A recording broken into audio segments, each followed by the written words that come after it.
जुगाड रेसिपीमध्ये स्वागत. जय शिवराय. आज आपण पाहणार आहोत गोविंद लाडू. गोविंदालाच म्हणजेच कृष्णाला आवडणारे असे हे लाडू आहेत आणि तुम्ही मुलांना जरूर टिफिनला द्या.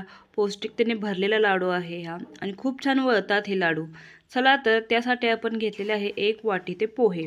अगदी कोरडे पोहे आहेत आणि छान भाजून घ्यायचे हे. अशा प्रकारे आपण सर्व पोहे भाजून घेतलेले आहेत. आता इथे तुमच्याजवळ अवेलेबल असतील ते तुम्ही ड्रायफ्रूट्स भाजून घ्या. इथे मी घेतलेले आहे मगज, बी, काजू आणि बदाम. अगदी हे पण छान आपण भाजून घ्यायचे. त्याचप्रमाणे 1 फुल वाटी आपण शेंगदाण्याचं प्रमाण थोडंसं जास्त आहे इथे. शेंगदाणे पण अगदी खरपूस होईस्तोवर पण आपण भाजून घेणार आहोत. अगदी ह्याची तुम्ही टरफरे काढली तरी चालतील, नाही काढली तरी चालतील. अशा प्रकारे खरपूस भाजून घ्यायचे शेंगदाणे. त्यानंतर अर्धी वाटी नारळाचा खीस, अगदी 3 ते 4 चम्मच हा नारळाचा खीस आहे, तो पण आपण छान भाजून घेतलेला आहे. आता तुपामध्ये इथे मी डिंक, अगदी थोडासा डिंक टाकलेला आहे आणि तोही छान आपण तळून घ्यायचा. जे लाडू आहेत ते क्रिस्पी लागतात ह्या डिंकामुळे. त्यानंतर आपण हे सर्व भाजलेलं एका मिक्सरच्या भांड्यामध्ये काढून घ्यायचं. आता ह्याचं आपण बारीक वाटण करणार आहोत.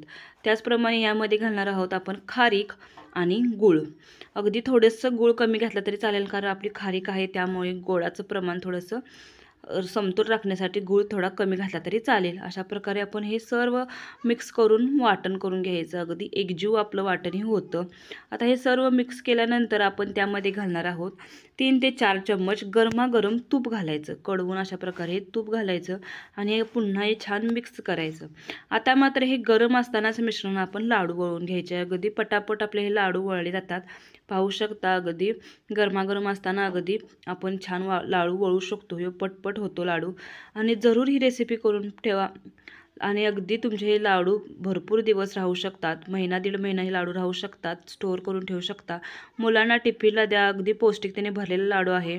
आणि जुगाड रेसिपीला जरूर सबस्क्राईब करा, जेणेकरून जुगाड रेसिपीचे तुम्हाला व्हिडिओ पाहता येतील. धन्यवाद.